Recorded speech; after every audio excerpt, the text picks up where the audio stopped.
Welcome to Sales Talk for CEOs. I'm glad you're here. I'll be interviewing CEOs who have successfully scaled their B2B sales organization. In each episode, I'll start by uncovering the sales background of each CEO, dig into the strategies they use to build their sales organization, and wrap it up with what the future holds. We'll cover the good, the bad, and the ugly of scaling a sales organization. I'm your host, Alice Hyman. Welcome to another episode. Today, we're going to talk about something that is very near and dear to me, which is account-based marketing. It's something that you guys have heard me talking about online and talking about on webinars and my podcast. Really interested in making sure that sales and marketing are aligned. But today, of course, our CEOs know it has to go even broader than that, right? CEOs have to orchestrate their entire company to help the buyer on their journey and to make sure there's an exceptional customer experience. So I found someone who feels as passionately as I do about that in Blake Williams from Ampfactor. And Blake, now you have been solving this problem for a long time, and then all of a sudden you decided to form Ampfactor. So tell us exactly what Ampfactor does. Yeah, so Ampfactor is an account-based marketing, account-based sales development agency. And so we've tied both of those things together in a single, easy-to-buy type of package that helps organizations really shift the frame of their go-to-market and start solving for different outcomes. So you deal with companies who have a highly complex sale, just like I do, which means, of course, that there's a long sales cycle, there's high dollar stakes, there are many people involved in making the decision, there are internal and external factors that have to be considered, and it takes time for people to move through the buyer journey and come to consensus, right? And so those kinds of companies really need to pay attention and have this account-based focus in order to, win more deals. I mean, everybody's out there shouting about how salespeople can't get conversations and they're not hitting their targets. Yes, 100%. And we see that across, we work with companies that are small companies as well as, multi-billion-dollar companies, and those global account managers or account managers going after larger ticket sales, which might be 150K annually and up to 20 or 70 million. That part of it is that they've been kind of trained from their marketing team and kind of shown how to behave, looking for MQLs and things like that, even though that frame doesn't match what they do in their life, right? Their relationships and how they know people buy. So that's really where we try to work with the team to create a governance across marketing and sales. Because if without a governance, they're going to continue to operate in silos. They continue to have KPIs that don't align, all those things that and just then lead we to continue to not have sales conversations and continue to not hit our quotas, right? 100%. So, 100%. So you are really passionate about this, but you've done a lot of things in your past that brought you up to where you are today. So tell us about how you got this deep passion for account-based marketing, account-based sales, and this whole approach, and kind of take us back in the history to how you got to where you are right now. Yeah, absolutely. So, I think my first job out of my after the military, my first job out of MBA school was going and working at Goodyear at the global headquarters. And after about 13 months, I figured out that I didn't like potentially working for bigger companies. And then I was at GE for 5 days, which is not on my resume, and I quit on the fifth day. Because I realized, maybe just another flavor of a big company isn't the thing. And so I went and joined Business Evolution, which is a big data artificial intelligence consultancy.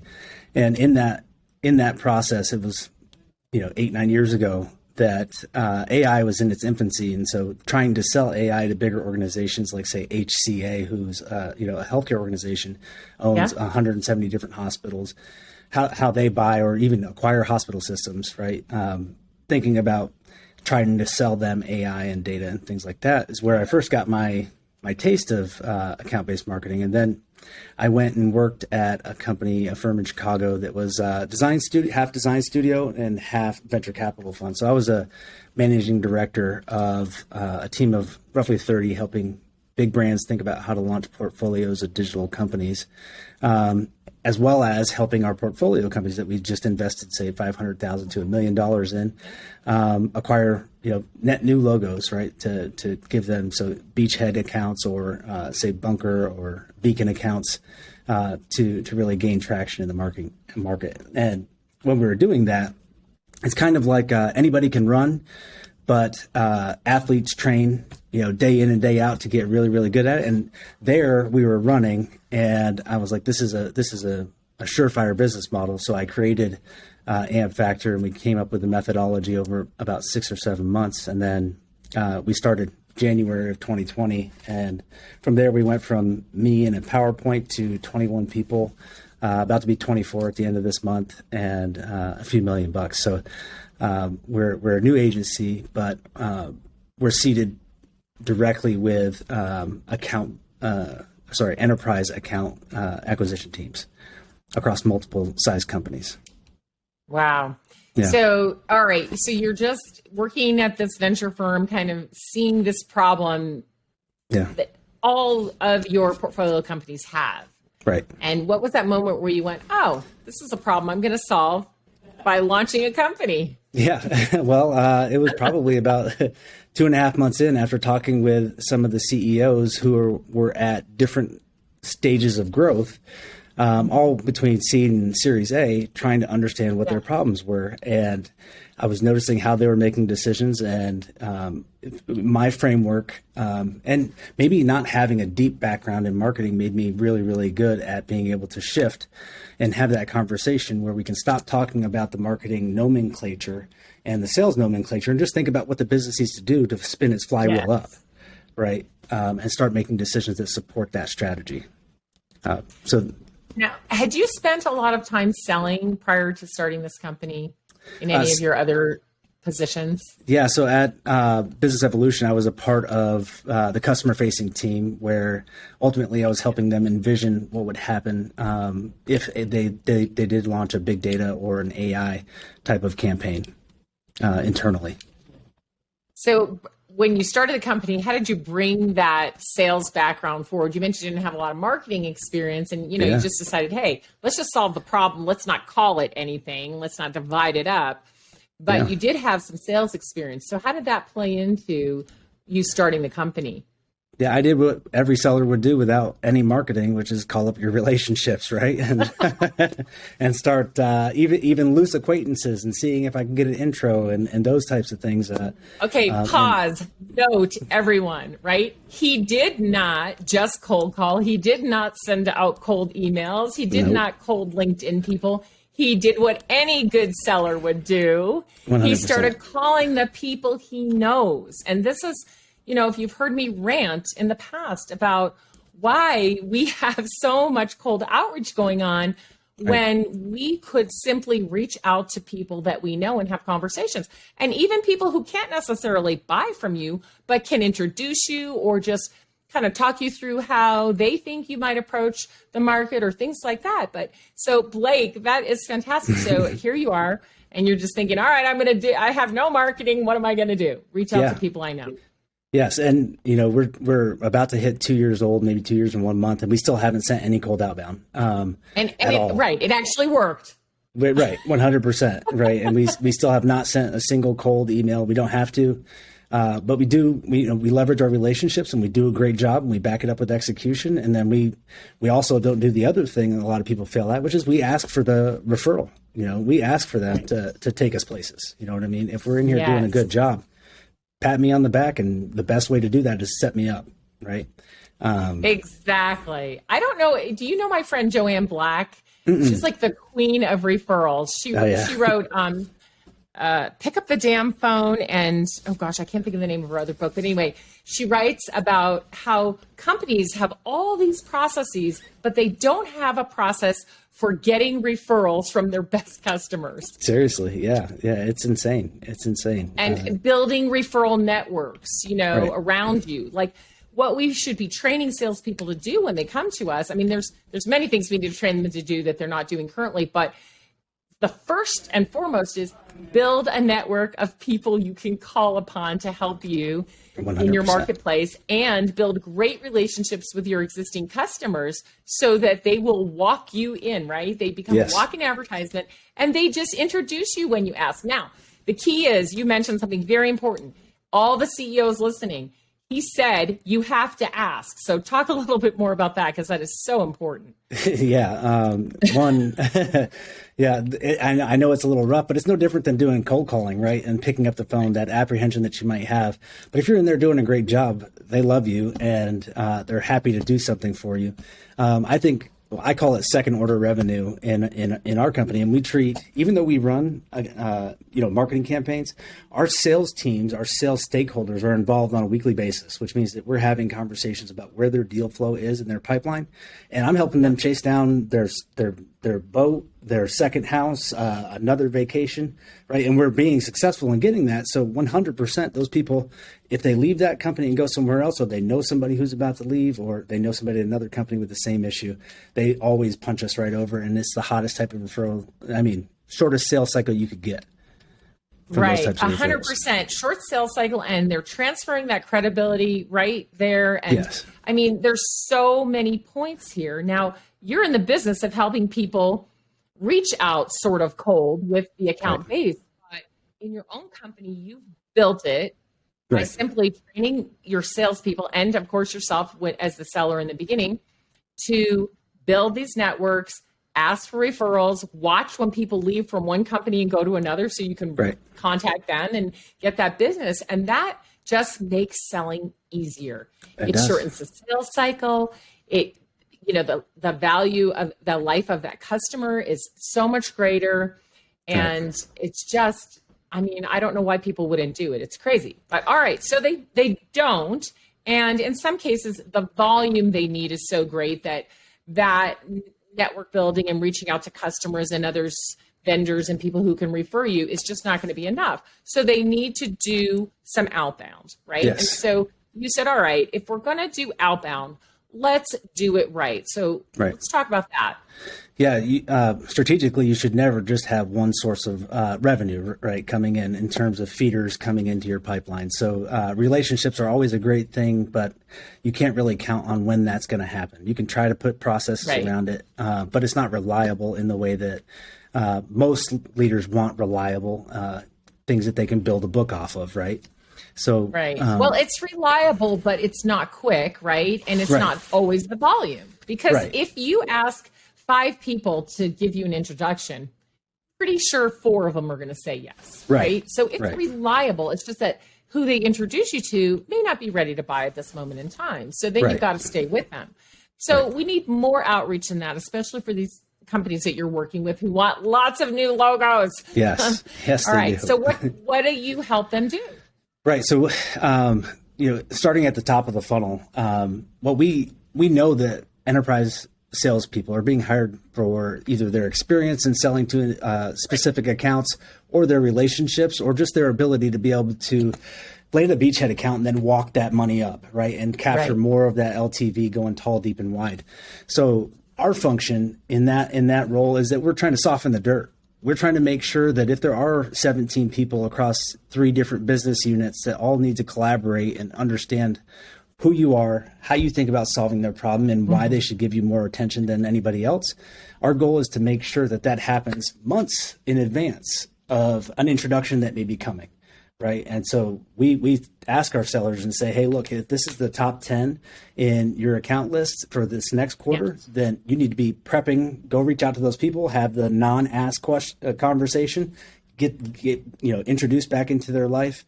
Meanwhile, we're going to be running top of funnel ads, right? We're going to be doing LinkedIn engagement for you, right? We're going to be, we'll send some emails, but it'll be about case studies.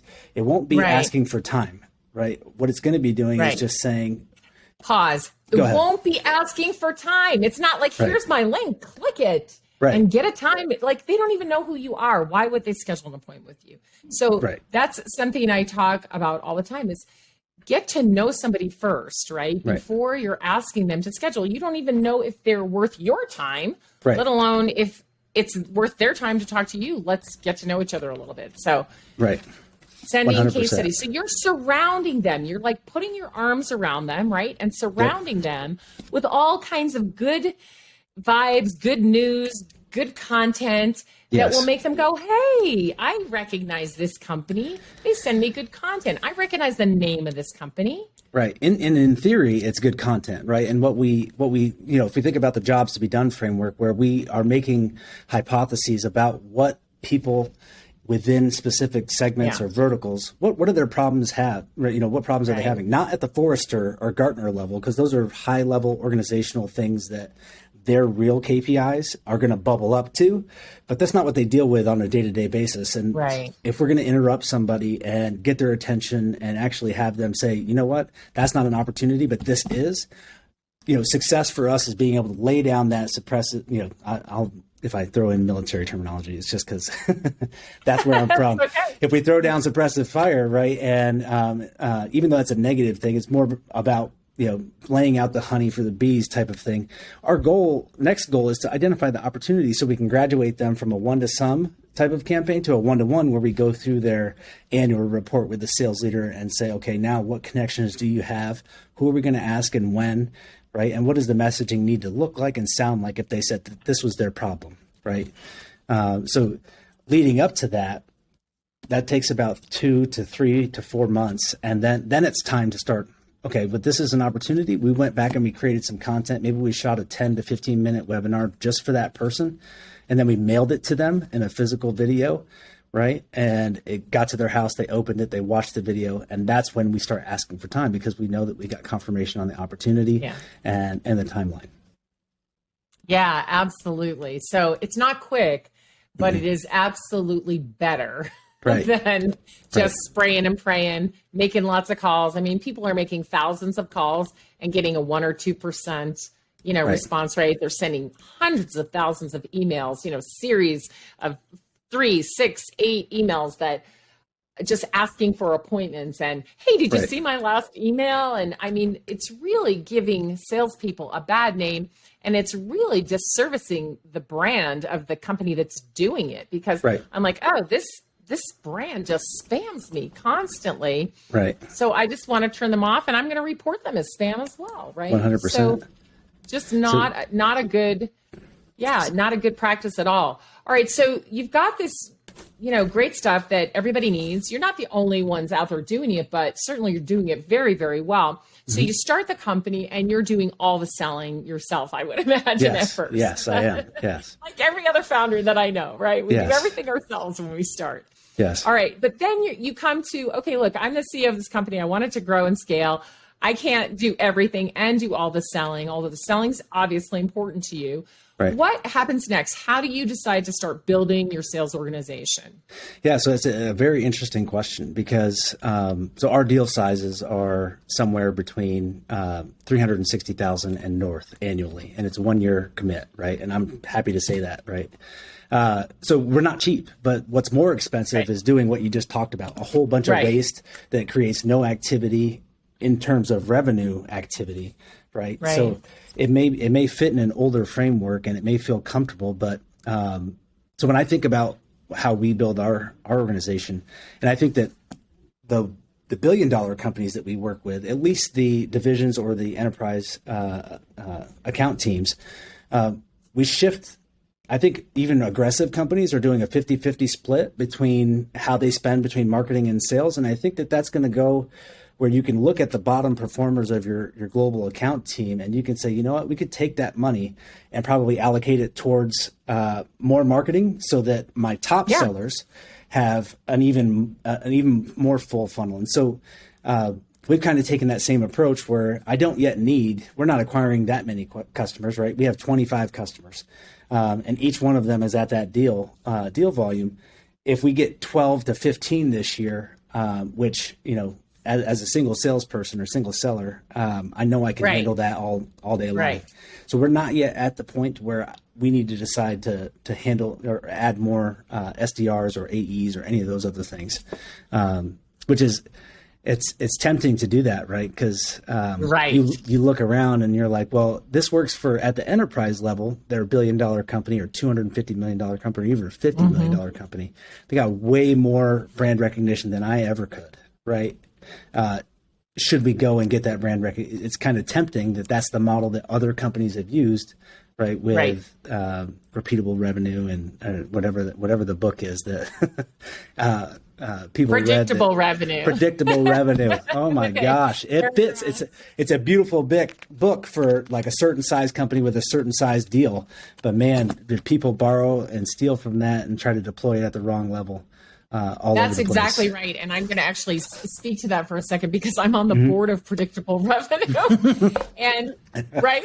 So this is exactly what happens. So then we have an uphill battle to go out and educate people and say, you can't take one little piece of this and do it and then say it doesn't work. This is a whole process. It requires, playbooks and training people, and it is not done in a little tiny box. You have to do predictable revenue, right? You have to have total alignment between sales, marketing, and customer success. You have to have an account-based approach. You have to have a CEO that can orchestrate. Like, you can't just like read the book and then go, oh, I'm going to do this one little piece, and I'm going to hire more SDRs and we're going to get more sales. Right, 100%. And it's almost like the way that people buy marketing, right? And so when not all people, but at the tops of companies, there tends to be this asymmetric information, like when you go to see a neurologist, where you don't really quite know what they're talking about, but you know that the outcome that they're talking about this will lead to, right? After you go through that process so many times, you start saying, okay, give me it short and sharpen your pencil, right? And so you start buying things that way, and it kind of clips itself. It separates the strategy and the tactic. And so the same thing with a sales organization, where you start to test the smaller things instead of the overarching strategy that would lead to a different framework for better decisions. Right. Right. So as a CEO, what do you look at, right, to decide how to set up your sales organization? Now, you are doing still most of the selling yourself, correct? Right. Yes. But you can't do everything. So you get these big customers in, right? And then have you built a team then to care for them in the way that nurtures them versus going out and hiring a bunch of sellers? Yes, 100%. And so literally in our Asana and all of our campaigns throughout our stack, we treat Ampfactor as a customer. Right. So I'm no different than another stakeholder. So when they run campaigns for me, they're doing the exact same thing, running project plans, and they're sending me videos about updates of how this outcome, a specific account that we wanted to get into.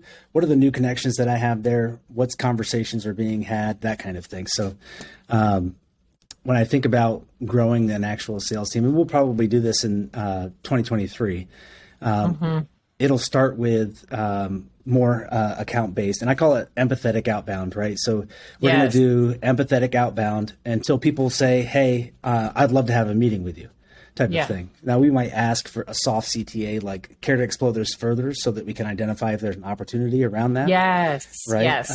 But we're not going to say, give us 15 minutes and all that stuff. We don't have anything to demo unless you had a problem. You know what I mean? And ultimately, we're demoing our framework and our methodologies and execution and past case studies. So yeah. Do you know my friend Brian Carroll from Markempa? He's all about empathetic outbound. Oh, really? You got it. Yeah. Oh my gosh. You will just really love him. He's a marketer, but he's a marketer who understands sales, and he works in the complex sales, same space that we live in. I've known him a long time. In fact, he wrote the book Lead Generation for the Complex Sale. Oh, really? Okay. And so you will really love it. But now he's writing a book on empathetic, right, messaging and sales. So that term gets tossed around a little too lightly these days. Everybody knows they should be empathetic, but what does that mean? And are they actually doing it? The answer is no, they're not.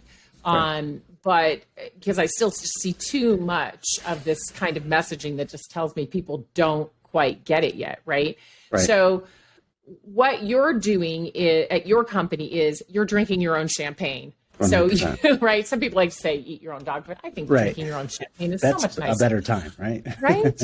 And so your team treats you like a customer as they generate leads for you, right? And do this account-based approach and do demand gen for you. They do it the same way they do for the customer. So you are always, as a CEO, then seeing what the quality of that work is because they're doing it to you as well. 100%, 100%. And at the beginning of the call, I said that we don't send cold emails, and we don't send cold emails that are asking for time. We don't send cold emails to people who haven't already seen an ad or engaged with us, right? So, really, I mean that we've kind of lukewarm those contacts up, right? And we even have a 90-day limit where unless somebody comes rushing at you and saying, hey, I want to meet, we'll obviously take that. But otherwise, we're not saying, do you want to explore this further? And I always tell the team, when you're making a decision about a campaign within this specific section of the program, does it win hearts and minds?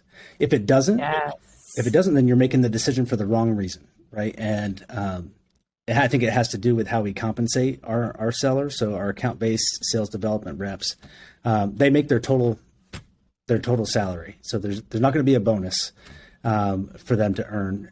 We talk about what that would look like, and against averages, they're making more than other SDRs, right? Yeah. And they can rely on it. So now it's just about, okay, well, what do we want to do? The goal is to win hearts and minds, get them to engage, and start creating content, feed that.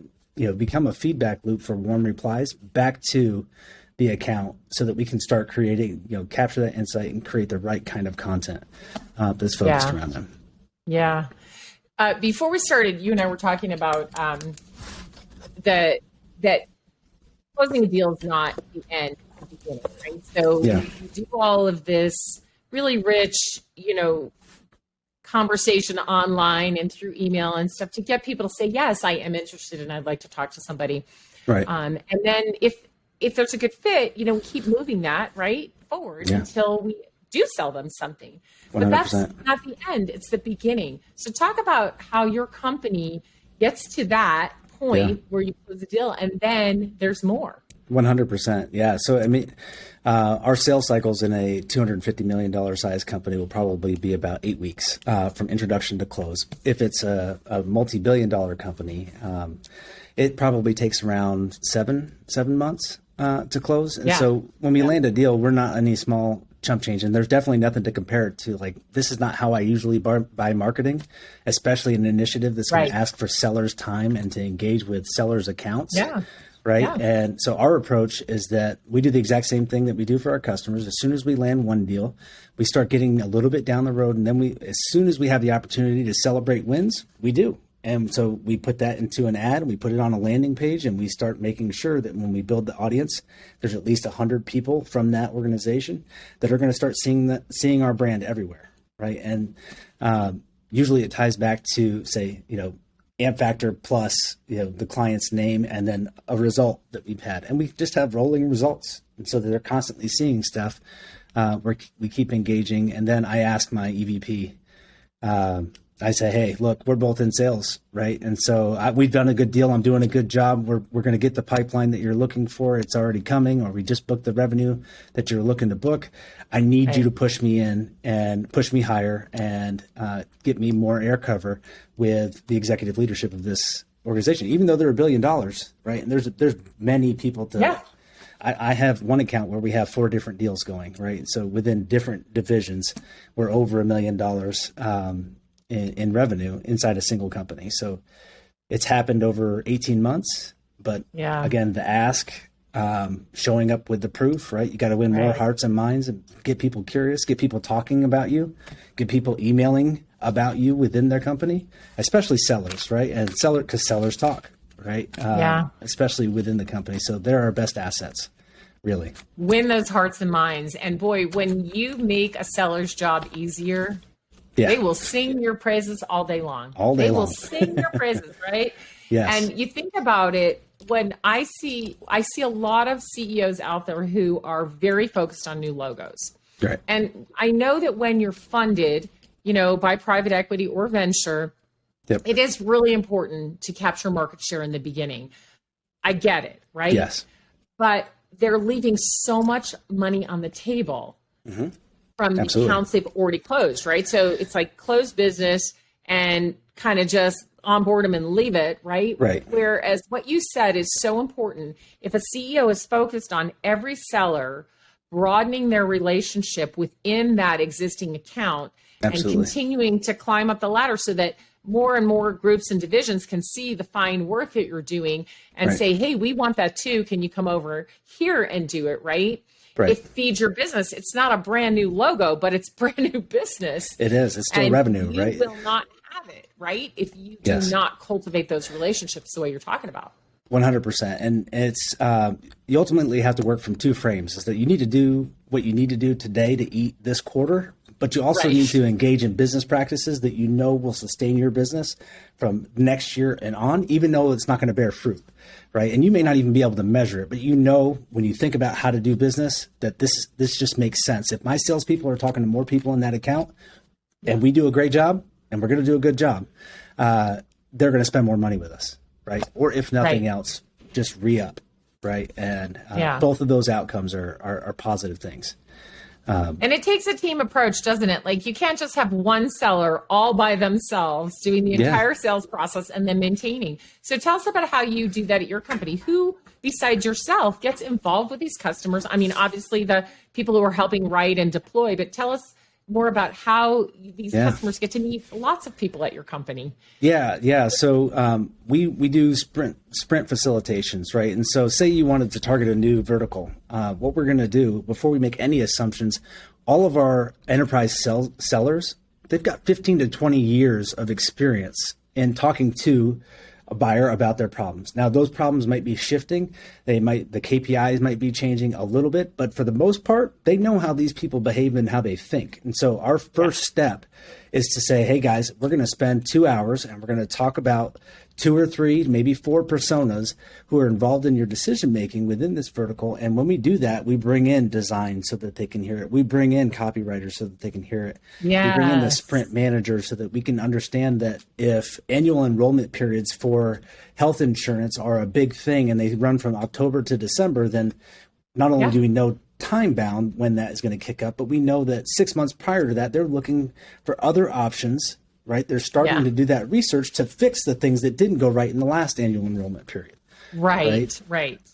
And the sellers know that. There's no way, you're not going to be able to Google, how do I fix a problem, from something that didn't go right with my annual enrollment period and buy new software from it, right? Especially spending $10 million, right? So engaging with the sellers is really how we expose the rest of the team to these folks so they can see what we care about when we want to, run a one-to-one account-based marketing program. What does that actually look like? What does it feel like? And what are the things that we're going to do that aren't already being done by just your general marketing team? Right. Right. And Right. they start to see how that, it becomes a wind at their back into their account. They're like, oh, wow, all these people engaged with this landing page and saw the video that we asked you to do talking about the specific problem. And that kind of, it gets them excited. It gets them, I think we're changing the enterprise sellers' marketing acumen so that they can start to solve the problem on their own type of thing, and just make the request. Can we do a video for this? Or can I do a direct mail to this at this point in this month type of thing? And so that's what we try to do, make them these hybrid type of sellers. I think that's So your really big team thing. works with their team. It's not one person, right? Oh, And yeah. so it becomes very sticky because you're really ingrained with them and they know that you have all these people working to help them sell and Absolutely. make their sale easier. Absolutely. And, and there's sometimes when we first start an account, there's this defensiveness where even in their sales force, they may have a box that says, don't market to these people. Right. And it's because it's their account that they've sold to for 5 years. Right. Right. And so they're very protective of it. And Oh, yeah. our goal is to, start to dismantle that and just say, look, you're still running your current account, but you're only selling them, 30% of what you could be selling them. We're both here for your commission. Right. Because I don't win until you win. So let's figure out what I can do to grease the skids, get you additional conversations, help your coach push you up and Yes. tall, deep, and wide, that type of thing. And which is another big thing. People don't use their day-to-day contact as a coach or a champion as much as they should. They should be milking that thing as much as Well, possible. if we go back to, my days at Miller Hyman, we talked about, one of the most important things a seller can do is develop a coach. Right. When they're getting positioned to close the deal, it is important to develop one or more coaches. But once Absolutely. the deal is closed, those yeah. coaches become even more important, right? Insanely in terms of making sure things are working well, giving you inside information, introducing you to more people. Yes. So if you're out there listening, as a CEO, ask your salespeople, ask your sales leaders, are your salespeople developing coaches? Right. Are they nurturing those relationships? Are they maintaining them through the close to the expansion opportunities on the other end? Because those coaches are going to be critical, right? 100%. And that's your fastest time to new revenue, right? If you're trying to solve operational issues, and there's always an issue, you're always kicking the can. Once you solve one problem, it surfaces, Right. You start going faster and it surfaces friction somewhere else. As you're growing, even in bigger, $250 million companies, the same thing Right. happens to core business processes. So finding out where else you can go get that new revenue from a current customer, going tall, deep, and wide is always going to be your quickest way, especially because you've got the inside track and they're already stroking you checks, right? And Yeah. if they're comfortable enough to do that, they're about that far from another conversation about doing something strategic with you potentially. Right. And that's it. We want to, with these, especially these big important customers, is become a strategic partner, not just be a provider of services, Right. another vendor that they have to deal with, right? We want to be on the other side of it and helping them look forward to their future and how we can help them with their future. So speaking of the future, like you mentioned a little bit, what was, you're still new, you're still doing most of the selling, but you've got this huge team that supports you. And you said maybe next year you'll start building a sales team. Now, you need a sales team who believes what you believe and that they're passionate and they understand account-based marketing. Yes. How do you expect to find these people? It's going to be interesting, right? And growing the company, it's like ruthless prioritization. You have to make different decisions, right? And there's always a give and a take. It feels like it's zero sum sometimes. And the commitment that I will have with that sales team for sure is that, there's a philosophy of like, you can hire a C player, turn them into a B, and then hire a B, turn them into an A, and that kind of thing. I think that works everywhere except for sales, and it may not be on the lowest level, right? But if we're talking about somebody being able to take over selling a $250,000 to $1 million deal, right, that's an experienced person, right? You have to understand the business ramifications of who's going to allocate that kind of money and why they might do it, and that's not going to happen at the SDR level.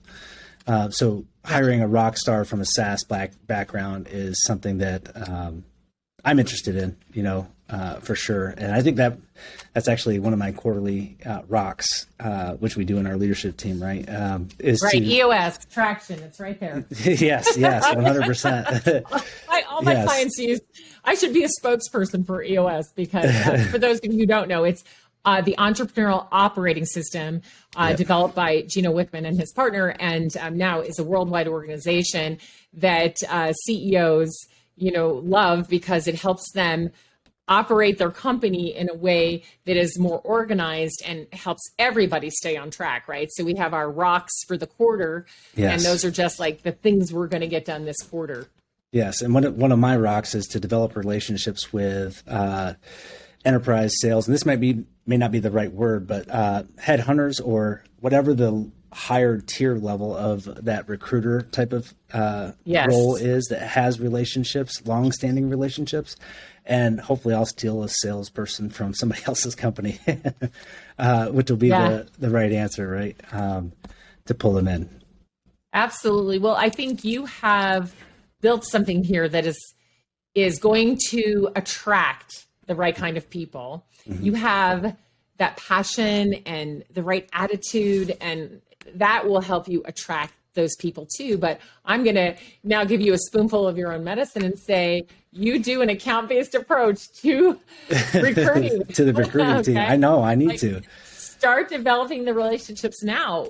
Yes. Look out there on LinkedIn and see which sellers are doing a great job and Yes. follow those sellers and see what they're up to, and see if they're building their own brand and making their own, paving their own way and making their own sale easier by using all the things that you and I know a modern seller does, right? Right. So that's the newfound gold, right? Is hiring a sales leader who's out there already creating their own personal brand. Right? Absolutely. That's That the is type of the visibility newfound you gold, can't get. 100%. Anyone who understands that it's a long game, and I want to develop the relationships now that later may turn into a sale. So they're online doing that. And it's 100%. It's so important. So if they're not doing that, I almost don't want to hire them, although I know that's still fairly new for some people and they don't know how to do it. And it can be taught. Right. But if you find one who's already out there doing it, you want to steal them. But just grab I think on. you have everything you need to be able to attract them to do that. So I'm really excited for you. And I'm going to be watching your growth. And of course, if there's ever anything I can do to help you or make an introduction, I hope you'll ask me. I will. But I guess I'll just have you leave us with one thing, as a CEO of a company who has a very complex sale and, a whole big sales organization with enterprise reps and SDRs and account managers and customer success people. What are, a couple of things that they could do to really make it easier for their customers to buy, right? By making, when you make it easier for your sellers to sell, right? You make it easier for customers to buy. So in your mind, what are a couple of those things? I think that, it all goes back to, if you think about yourself as kind of an artisanal or owning a shoe shop, right? And you're a shopkeeper, right? Ultimately, you need people to love interacting with your brand. And in order to do that, you've got to invest in customer insights, which leads to better brand, better content, which leads to a better pipeline, right? Which leads to faster closes, easier opens, right? Larger beachhead deals, and significantly better LTV growth in current accounts. So if there's things that you could do that you aren't doing now, I would say challenge your thinking of what you understand from a marketing perspective, so that you can soften the dirt for your sellers. If for nothing else, even if a lot of CEOs don't like marketing, or they push it off to the side. Well, it's hard to push a triangle up a hill. So you need to round out the wheel, right? And make sure that you're investing so that you can make your job of your sellers, keep sales about selling 100%, right? Not ask them to follow up, not ask them to do all these other things that should belong in a marketing bucket that's decently funded. Doesn't have to be overfunded or even expensive, but to do the right things, it's just think about how you like to be exposed to a brand, and then build that model underneath it. It doesn't have to be complex. I'd say that's the simplest thing that you could do. Yeah. And as I like to say, to go along with that, I always like to say, what have you done today to make it easier to be your customer and harder to be your competitor? Right. And if you just simply ask yourself that question, you're going to come up with a few things that you can change. And I like what you said about understanding the voice of the customer and knowing what your buyer's journey is. CEOs today absolutely must know the buyer journey, because they are the orchestrators of that buyer journey, whether they like it or not, right? And especially in the complex sales. So we do have to make sure that as CEOs, as leaders of companies, we are looking at the customer journey, understanding how we're interacting with it and intersecting with it. And it's not just sales anymore. It's not just marketing anymore.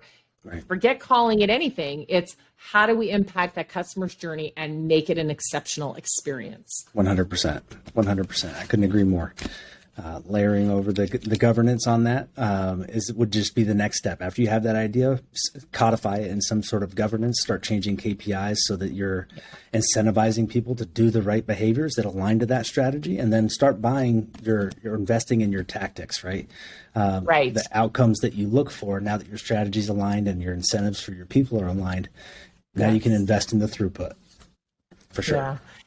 Blake, thank you so much for being on Sales Talk for CEOs. It's always fun to share the journey of our CEOs, and especially in this case where you're selling something that all of our CEOs also need, right? They need to understand how to do this account-based approach. And so I think everyone listening got a lot out of it. So I appreciate you, and I'm going to be watching your company grow and excited to hear about your next steps. And when you are looking for that seller, let me know, because I know a few people. I imagine you do. I might be able to help you find that extra special person who's going to believe what you believe. So yes, we'll keep in touch on that one. All right. Well, thank you very much for having me on as a guest. I appreciate it. And you've been a delight to talk to. Oh, thank you. Have a great day. All right. You too. Thanks for tuning in to Sales Talk for CEOs. You can find me at alicehyman.com.